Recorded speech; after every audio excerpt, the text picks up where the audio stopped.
ಉದ್ಯಾನನಗರಿ ಬೆಂಗಳೂರಿನಲ್ಲಿ ಭಾರೀ ಮಳೆ ಆಗಿರೋದ್ರಿಂದ ಅಂತರ್ಜಲ ಮಟ್ಟ 0.5 ಇದ್ದಿದ್ದು ಈಗ 1.2 ಮೀಟರ್ಗೆ ಏರಿಕೆ ಆಗಿದೆ.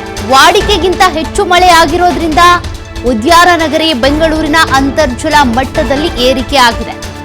ವಾಡಿಕೆಗಿಂತ ಹೆಚ್ಚು ಮಳೆ ಆಗಿರೋದ್ರಿಂದ 0.5 ಇದ್ದಿದ್ದು ಈಗ 1.2 ಮೀಟರ್ಗೆ ಏರಿಕೆ ಆಗಿರೋದು ಅಂತರ್ಜಲ ಮಟ್ಟ.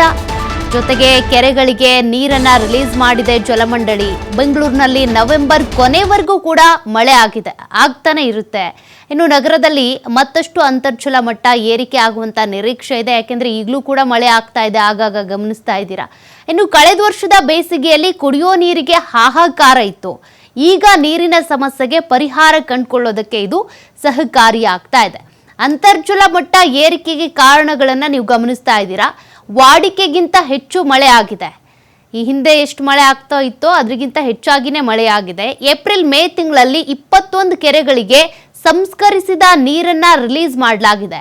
ಈ ಹಿಂದೆ ಕೊಳವೆ ಬಾವಿಗಳಿಂದ ನಿತ್ಯವೂ 800 MLDಯಷ್ಟು ನೀರು ಪೂರೈಕೆ ಆಗ್ತಾ ಇತ್ತು. ಈಗ ಆ ಪ್ರಮಾಣ 50ರಷ್ಟು ಕಡಿಮೆ ಆಗಿದೆ.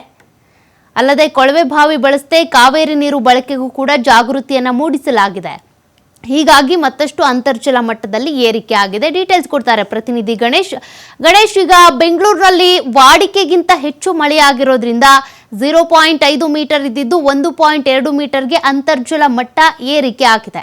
ಇದಕ್ಕೆ ಸಂಬಂಧಪಟ್ಟಂತೆ ಏನ್ ಡೀಟೇಲ್ಸ್ ಇದೆ? ಖಂಡಿತವಾಗ್ಲೂ ಈಗಲೂ ಕೂಡ ಮಳೆ ವಾತಾವರಣ ಇರುವಂತದ್ದು.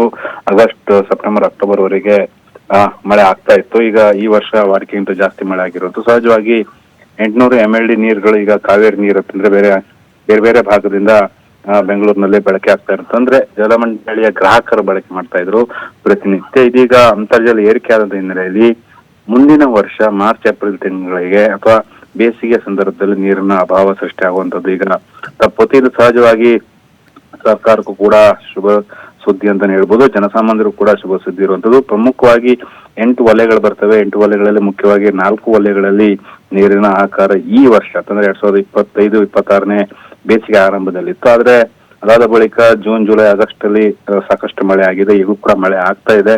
ಆ ಹಿನ್ನೆಲೆಯಲ್ಲಿ ಇಲ್ಲಿನ ಬೆಂಗಳೂರಿನ ವಾತಾವರಣ ಕೂಡ ಬದಲಾಗಿರುವಂತದ್ದು. ಇಲ್ಲಿನ ಅಂತರ್ಜಲದ ಪ್ರಮಾಣ ಕೂಡ ಏರಿಕೆ ಆದಂತ ಹಿನ್ನೆಲೆಯಲ್ಲಿ ಮುಂದಿನ ವರ್ಷದ ಸಂದರ್ಭದಲ್ಲಿ, ಅದರಲ್ಲೂ ಕೂಡ ಬೇಸಿಗೆ ಸಂದರ್ಭದಲ್ಲಿ ನೀರಿನ ಕೊರತೆ ಸೃಷ್ಟಿ ಆಗದೇ ಇರುವಂತಹ ಸ್ಥಿತಿ ಇರುವಂತದ್ದು.